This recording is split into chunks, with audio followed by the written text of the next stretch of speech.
제가 어디에선가 본 글인데 상처를 극복한 나무만이 도마로 활용될 자격을 얻는다고 합니다.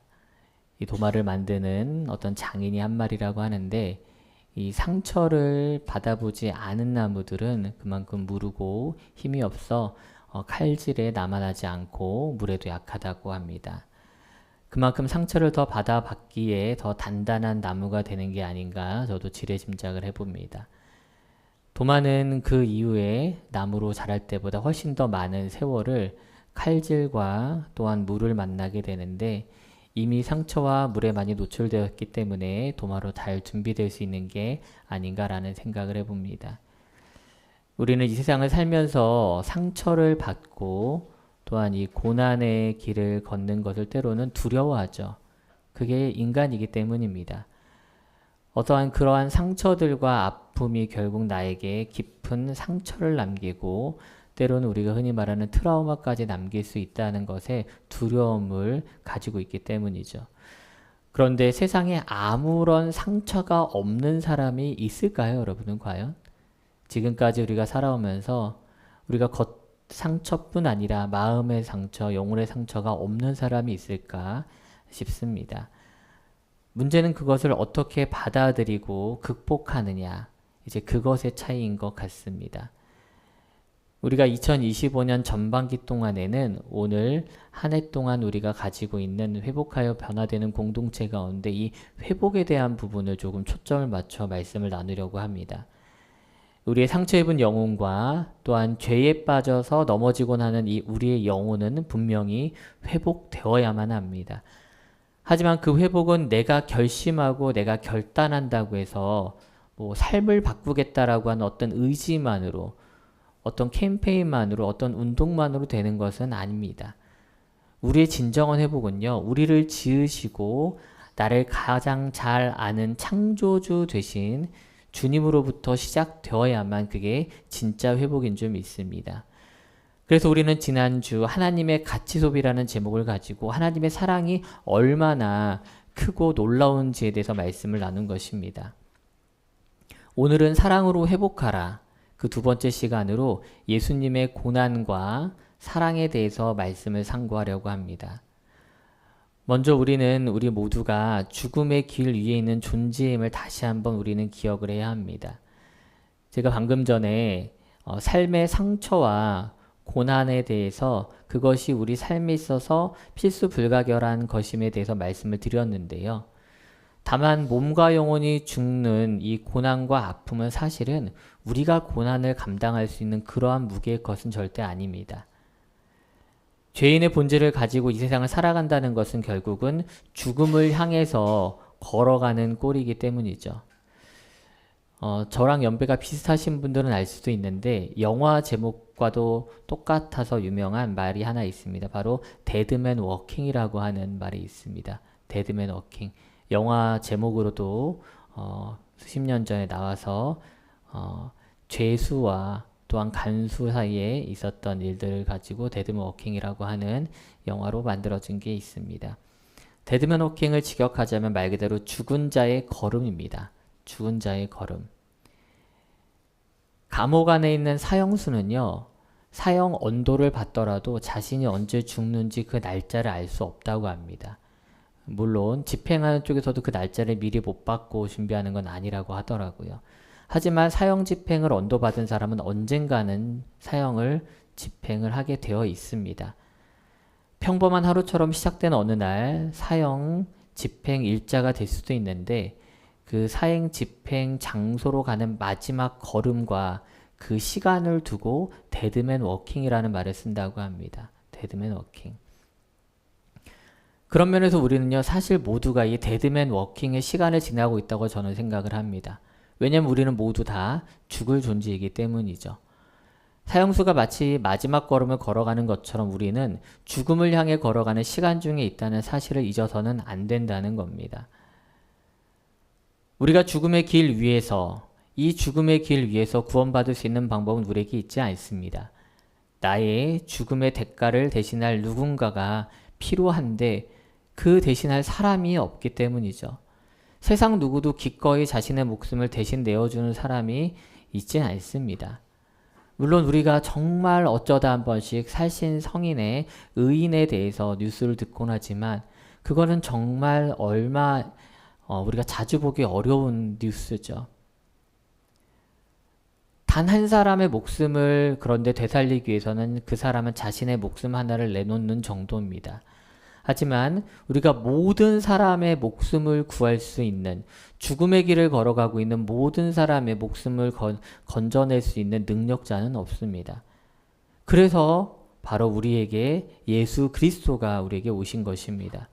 구원자로 오신 예수님이 우리의 죽음의 멍에를 메고 이 데드맨 워킹을 대신 해주시는 것이죠. 그 장면을 두고 이사야서는요, 고난받는 종의 모습으로 우리에게 오셨다고 분명히 말해줍니다. 우리 이사야서 53장 2절부터 11절 말씀을 같이 교독하려고 하는데요. 조금 길긴 하지만 중요한 말씀이니 제가 먼저 읽고 성도 여러분들께서 한 절씩 읽어 53장 2절부터 11절까지 우리 같이 보도록 하겠습니다. 그는 주 앞에서 자라나기를 연한 순 같고 마른 땅에서 나온 뿌리 같아서 고운 모양도 없고 풍채도 없은즉 우리가 보기에 흠모할 만한 아름다운 것이 없도다. 그는 멸시를 받아 사람들에게 버림받았으며 간구를 많이 겪었으며 질고를 아는 자라. 마치 사람들이 그에게서 얼굴을 가리는 것 같이 멸시를 당하였고 우리도 그를 귀히 여기지 아니하였도다. 그는 실로 우리의 질고를 지고 우리의 슬픔을 당하였거늘 우리는 생각하기를 그는 징벌을 받아 하나님께 맞으며 고난을 당한다 하였노라. 그가 찔림은 우리의 허물 때문이요 그가 상함은 우리의 죄악 때문이라. 그가 징계를 받음으로 우리는 평화를 누리고 그가 채찍에 맞음으로 우리는 나눔을 받았느니라. 우리는 다 양 같아서 그릇 행하여 각기 제 길로 갈거늘 여호와께서는 우리 모두의 죄악을 그에게 담당시키셨도다. 그가 곤욕을 당하여 괴로울 때에도 그의 입을 열지 아니었으며 마치 도수장에서 끌려가는 어린 양과 털 깎는 자 앞에서 잠잠한 양같이 그의 입을 열지 아니하였도다. 그는 곤욕과 신문을 당하고 끌려갔으나 그 세대 중에 누가 생각하기를 그가 살아있는 자들의 땅에서 끊어짐은 마땅히 형벌 받을 내 백성의 허물 때문이라 하였으리요. 그는 강포를 행하지 아니하였고 그의 입에 거짓이 없었으나 그의 무덤이 악인들과 함께 있었으며 그가 죽은 후에 부자와 함께 있었도다. 여호와께서 그에게 상함을 받게 하시기를 원하사 질고를 당하게 하셨은즉 그의 영혼을 속건제물로 드리기에 이르면 그가 씨를 보게 되며 그의 날은 길 것이요 또 그의 손으로 여호와께서 기뻐하시는 뜻을 성취하리로다. 그가 자기 영혼에 수고한 것을 보고 만족하게 여길 것이라. 나의 의로운 종이 자기 지식으로 많은 사람을 의롭게 하며 또 그들의 죄악을 친히 담당하리로다. 아멘. 이사야 선지자가 말하는 이 모든 질고를 지고 가는 어린 양의 모습이 바로 예수님이십니다. 예수님은 우리가 잘 아는 것처럼 가장 낮은 자리에 가장 약한 아기의 모습으로 우리 가운데 오셨습니다. 이사야서가 말하는 것처럼 연한 순 같고 마른 땅에서 나온 뿌리 같아서 어떤 면에 참 볼품도 없고요. 흠모할 만한 아름다운 것도 없습니다. 세상의 죄를 모든 것을 지고 간다? 그런 엄청난 일을 감당하기에는 어울릴 만한 모습이 아니죠. 그 정도가 되려면 최소한 무슨 다윗 왕처럼 용맹하거나 아니면은 삼손처럼 장사가 되어야 그나마 그 일을 감당할까 말까 하는데 성경은 예수님의 모습을 오늘 뭐라고 묘사합니까? 어린 양이라고 묘사해요. 어린 양이라고 묘사합니다. 고난을 받기에 대신 받기에 참 적절하지 않은 존재로 우리에게 나타내 보여줍니다. 왜냐하면 예수님은 죄가 없으신 분이고 고난받을 어떠한 존재도 이유도 없는 존재였기 때문에 예수님께서 이런 부분을 감당하기에 적절하지 않은 거죠, 사실은. 그런데 왜 고난을 받으십니까? 왜 고난을 받으십니까? 바로 우리의 죄를 대신 감당하기 위해서예요. 내 죄를 짊어지시기 위해서라는 겁니다. 그래야 내가 회복되기 때문입니다. 여러분들 회복이 무엇입니까? 회복이 바로 지어졌던 첫 존재로 돌아가는 겁니다. 우리의 처음 모습 그대로 돌아가는 게 바로 회복인 것이죠. 우리는 회복되어야만 하는 존재입니다. 창조주 하나님과 다시 화목하게 지내며 인격적인 교제의 관계로 회복되어야만 하는 존재인 줄 알기 원합니다. 이 일을 위해서 예수님이 오셨기 때문에 고난을 받는 그 순간 입을 열지 않고 채찍을 맞고 창에 찔려도 끝까지 고난을 받으신 것입니다. 우리가 잘 알고 있는 시인이 시 한 편을 쓴 게 있는데 잠깐 오늘 이 말씀을 나누며 생각이 나서 나누고자 가져왔습니다. 제가 대신 읽어보겠습니다. 제목은 초한대입니다. 지은이는 윤동주입니다. 초한대 내 방에 풍긴 향내를 맡는다. 광명의 제단이 무너지기 전 나는 깨끗한 재물을 보았다. 염소의 갈비뼈 같은 그의 몸, 그리고도 그의 생명인 심지까지 배곡 같은 눈물과 피를 흘려 불살라 버린다. 그리고도 책머리에 아웅거리며 선녀처럼 촛불은 춤을 춘다. 매를 본 꿩이 도망가듯이 암흑이 창구멍으로 도망간 나의 방에 풍긴 재물의 위대한 향내를 맛보노라. 우리가 잘 알고 있는 윤동주 시인의 시인데요. 놀랍게도 이 시가 가장 공식적으로 발표된 윤동주 시인의 첫 번째 시입니다. 1934년 12월 24일 크리스마스 이브날 그의 날이 17살 때 지은 첫 시입니다. 아마도 그랬을 것이에요.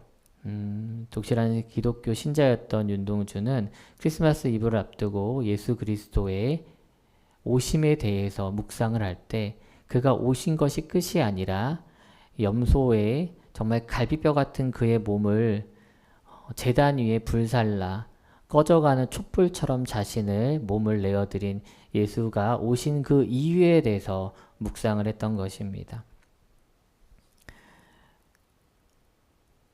그래서 우리는 이 촛불이 또한 제물이 이 염소가 바로 예수님이라는 것, 우리의 죄를 위해서 대신 죄를 짊어지고 가신 그분이라고 하는 것에 대해서 우리가 공감할 수 있는 겁니다. 예수님은요, 이처럼 자신의 사명에 대해서 그런데 구약에서 말한 것이 바로 자기임을, 또한 그 일을 위해서 왔다는 것에 대해서 분명히 알고 계셨습니다. 내가 고난을 받아야만, 즉 예수 그리스도가 고난을 받아야만 죄인 되었던 우리가, 내가 회복된다는 것을 그분은 철저하게 이해하고 계셨다는 거예요.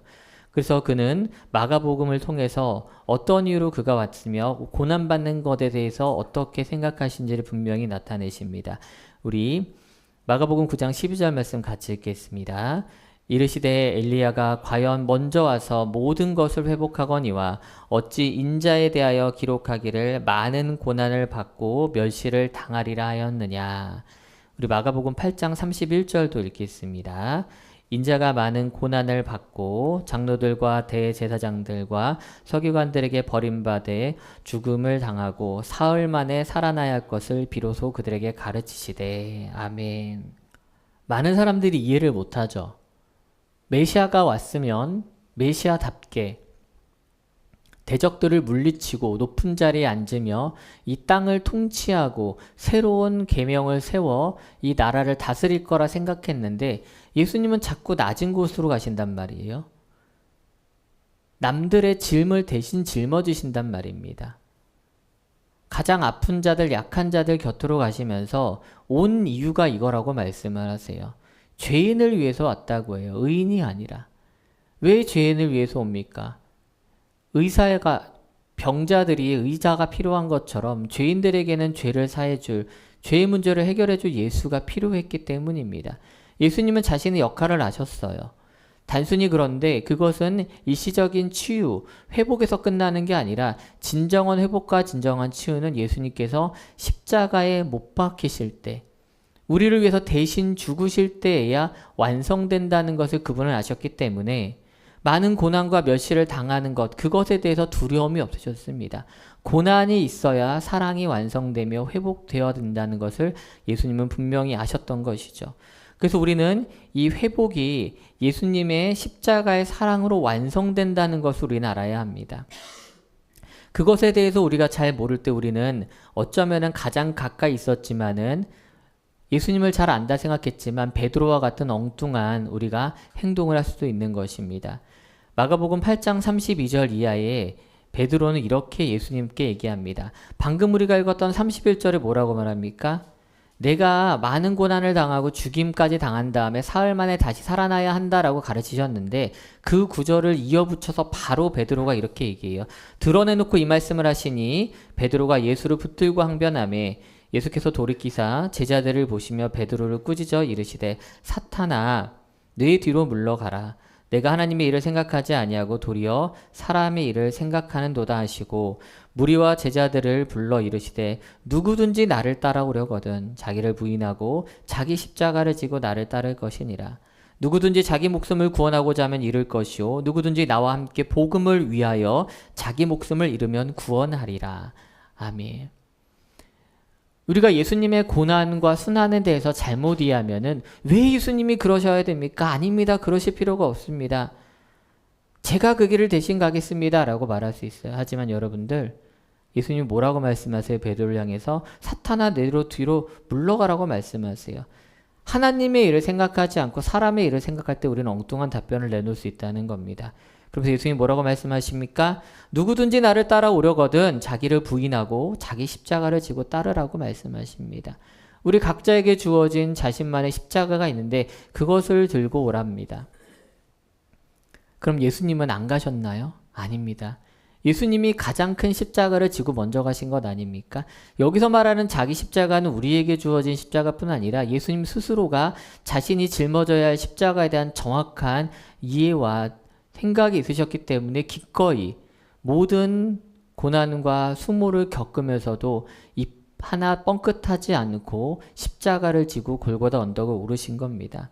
그 장면을 두고 요한복음 19장에선 이런 말도 나오는데요. 그들이 예수를 맡음에 예수께서 자기의 십자가를 지시고 해골 곧 골고다라 하는 곳에 이르시니 히브리 말로 골고다라는 곳에 이르시니 하는 곳에 나아가시니 라고 말합니다.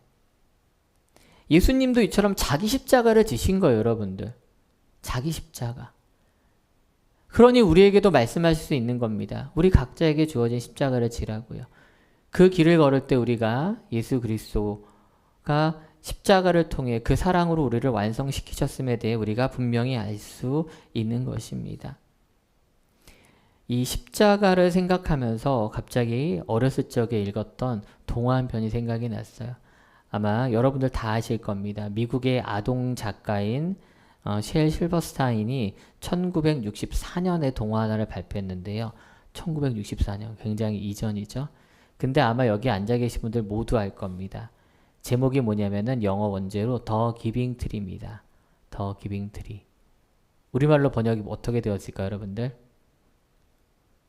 바로 아낌없이 주는 나무입니다. 다 아시죠, 여러분들? 짧지만 지금까지도 회자될 정도로 굉장히 유명한 동화죠. 이 책에는 딱 두 존재가 나오죠. 나무와 소년입니다. 어린 소년은 늘 나무 곁에 와서 조잘조잘 얘기도 하고 놀기도 하고 그네도 탑니다. 배고프면은 사과도 따먹기도 하죠. 근데 세월이 지나서 소년이 성장했죠. 나무를 찾아오는 시간도 줄어듭니다. 오랜만에 찾아온 소년은 그네 타기 하기에는 너무 컸다면서 나무와 놀아주질 않아요. 도리어 일을 하기 위해서 돈이 필요하다는 얘기만 나무 앞에서 합니다. 그러니까 나무가 어떻게 합니까? 자기 사과 열매를 다 따가라고 해요. 필요한 곳에 돈으로 바꿔 쓰라고 하죠. 그리고 소년은 사라집니다. 시간이 흘러 이제 소년은 어른이 되었어요. 어른이 되어서 찾아왔는데 나무는 여전히 소년을 기다렸고 놀기를 바랐지만은 어른이 된 소년은 이제 너무 피곤하다고 너무 바쁘다면서 놀아줄 시간이 없다고 합니다. 도리어 나는 결혼을 하기 위해서 집이 필요한데 집이 없다고 한탄을 합니다. 그러니까 나무가 어떻게 해요? 자신의 가지를 베어다가 필요한 곳에 쓰라고 집을 지으라고 자신의 가지를 기꺼이 내어줍니다. 나이는 더 들었어요. 이제 소년은 중년이 된 것 같아요. 중년의 남자들이 여기 많이 있는데 남자들이 울적할 때가 있어요. 어디론가 떠나고 싶어요. 다 내팽개치고 가정에서 살림이고 어떻게든지 간에 예, 서로 손바닥으로 가리키는데 뭐 중년의 남성들이 다 같은 마음 아니겠습니까? 우리 한 번에 다 사라지고 싶은 마음이 있지 않나요? 그런 한탄을 나무 앞에서 하니까 나무가 어떻게 해요? 자신의 몸통을 베어다가 배를 만들어서 떠나라고 합니다. 이런 나무가 어디 있어요? 마지막으로 소녀는 이제 노인이 되어서 돌아옵니다.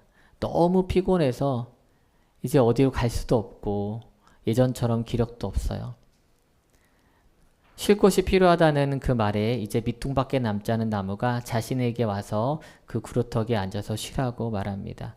그리고 나무는 행복했습니다. 나무는 평생 행복했다고 자평을 하죠.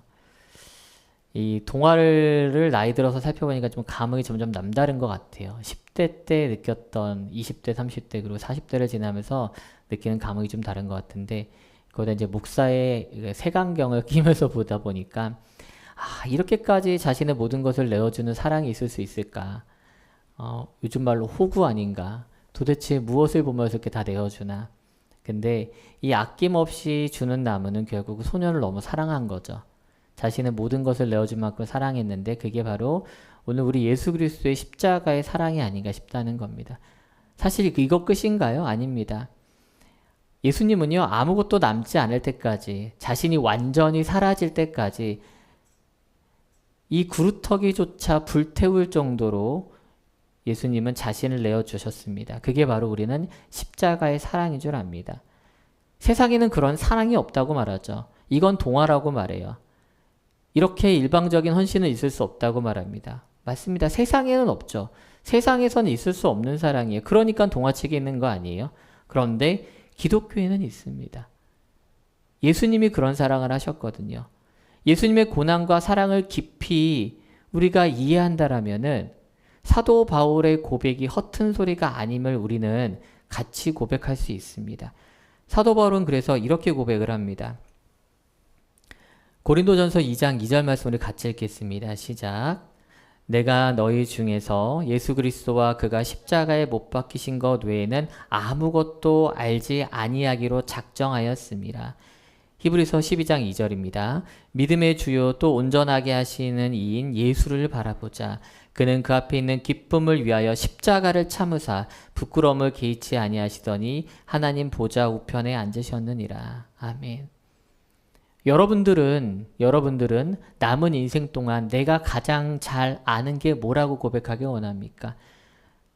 내 모든 지식이 떠나고 내 주변의 모든 사람들과 모든 환경이 바뀌더라도 진정 나에게 마지막까지 남은 게 뭐라고 고백하기 원합니까? 사도 바울은 뭐라고 말해요? 예수 그리스도와 그가 십자가에 못 박히신 것 외에는 아무것도 알지 아니하기로 작정했다고 말해요. 그게 삶에 있어서 가장 중요한 고백이라는 것을 말하는 겁니다. 저도 그렇습니다. 저도 예수가 그리스도이심을 또한 나를 위해서 십자가에 못 박혀 돌아가셨음을 아는 것 그 외에는 다른 아무런 지식은 가치가 없음을 여러분께 고백을 합니다. 또한 마지막 죽는 그날에도 이 고백이 여전히 유효하기를 소망합니다. 믿음의 주에 온전하게 하시는 이인 예수를 우리가 바라봤으면 좋겠습니다. 그는 십자가를 참으셨습니다. 부끄러움을 개의치 아니하셨다고 하는데 부끄러움 정도가 아니에요. 이건 치욕이에요.